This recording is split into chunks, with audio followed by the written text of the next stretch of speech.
অনেকেই জানে না বাচ্চাকে কিভাবে খাবার দিলে বাচ্চার খুব দ্রুত ওজন বাড়বে। আজকে এই ভিডিওতে কিছু টিপস আপনাদেরকে বলে দিব। আপনারা যদি এই টিপসগুলো ফলো করেন বাচ্চার ওজন বাড়বে 100%। প্রথমে আমি এখানে পরিমাণ মতো সাবুদানা নিয়েছি। ঠান্ডা পানি দিয়ে ধুয়ে ভিজিয়ে রেখে দিতে হবে এটাকে 5 মিনিটের জন্য। এক সাইডে সরিয়ে রেখে দিয়েছি। এখন লাগবে আমাদের খেজুর। এবার হচ্ছে খেজুরগুলার যে বিচি আছে এটা কিন্তু ফেলে দিতে হবে। ফেলে ঠান্ডা পানি দিয়ে এটাকে ভিজিয়ে রেখে দিতে হবে 10 মিনিটের জন্য। এই টিপসটা কিন্তু আপনাদের অবশ্যই ফলো করতে হবে। তারপর সাবুদানাগুলো আমি দিয়েছি ফুটন্ত গরম পানিতে দিয়ে এবার সিদ্ধ করে নিতে হবে। আমি নেড়েচেড়ে এটাকে 6 থেকে 7 মিনিটের মতো সিদ্ধ করে নেব। এর ভিতরে কিন্তু এটা হয়ে যাবে।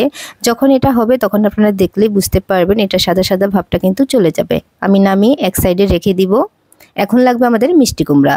আমি এখানে 1 টুকরার মতো মিষ্টি কুমড়া নিয়েছি। এবার হচ্ছে গ্রেটার দিয়ে গ্রেট করে নিতে হবে যাতে করে এটা খুব সহজেই সিদ্ধ হয়ে যায় আর বাচ্চারা যেন খুব সুন্দরভাবে খেতে পারে। এই যে দেখেন এটা কিন্তু হয়ে গেছে। আর যে আমি খেজুর ভিজিয়ে রেখেছিলাম এটা কিন্তু নরম হয়ে গেছে। এবার হাত দিয়ে ভালো করে এটাকে চটকে নিতে হবে। অনেক বাচ্চাদের কিন্তু ওজন বাড়ে না, কি কারণে? তারা প্রত্যেকটা খাবারে কিন্তু চিনি লবণ দেয়, সেই কারণে কিন্তু বাচ্চার ওজন বাড়তে চায় না। আপনি যদি এভাবে খেজুরটা দেন ন্যাচারালভাবে একটা মিষ্টি স্বাদ আসবে। এই প্রসেসে যদি আপনি খাবারটা রান্না করে দেন তাহলে দেখবেন বাচ্চার ওজন বাড়বে, বাচ্চার আর কোনো সমস্যাও হবে না। আমি এখানে মিষ্টি কুমড়াগুলো দিয়ে দিয়েছি আর সামান্য পরিমাণে একটু লবণ দিয়েছি যাতে করে একটু টেস্ট আসে। তবে আপনারা চাইলে কিন্তু এখানে মিষ্টি কুমড়ার পরিবর্তে গাজরটাও দিতে পারেন। আর আমি সাবুদানা কিন্তু ঠান্ডা পানি দিয়ে ধুয়ে তারপর দিয়েছি। এখন হচ্ছে নেড়েচেড়ে নিতে হবে। নেড়েচেড়ে কিছুক্ষণ এটাকে জাল করে নিতে হবে। বাচ্চাকে যদি আপনারা সঠিক নিয়মে রান্না করে খাওয়ান তাহলে দেখবেন যে বাচ্চার ওজন এমনিতেই বেড়ে যাবে, আপনারা নিজেরাও বুঝতে পারবেন। সেজন্য কিন্তু প্রত্যেকটা খাবারে চিনি স্কিপ করতে হবে, তাহলে আপনি ভালো একটা রেজাল্ট পাবেন। কারণ চিনি হচ্ছে বাচ্চাদের ক্ষতিকর একটা জিনিস। এটা দিয়ে যদি খাওয়ান ওদের পেটে কৃমি হতে পারে বা বিভিন্ন ধরনের সমস্যা হতে পারে। আর আপনি ন্যাচারালভাবে কীভাবে মিষ্টি করবেন সেটা কিন্তু আমি বলেই দিলাম। খেজুর দিতে পারেন অথবা সাবুদানা সিদ্ধ করে তারপর কলা দিতে পারেন মিক্স করে।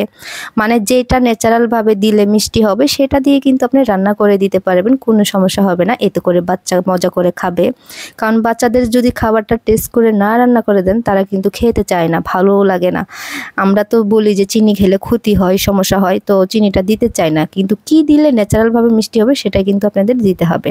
আর আপনারা কোন জায়গা থেকে ভিডিওটি দেখছেন অবশ্যই কমেন্ট করে জানাতে পারেন যাতে করে আপনাদেরকে ধন্যবাদ দিতে পারি। ইউটিউব থেকে দেখলে আমার চ্যানেলটি সাবস্ক্রাইব করে রাখবেন যাতে করে সবার আগে আমার ভিডিওটি পেয়ে যান। তো এইভাবে যদি আপনি রান্না করে দেন বাচ্চা আবার খাবে না। মাশাআল্লাহ আমার বাচ্চা অনেক মজা করে খেয়েছে আর সে নিজে নিজে খেয়েছে।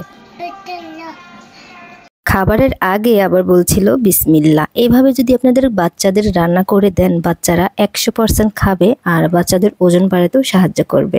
সাবুদানা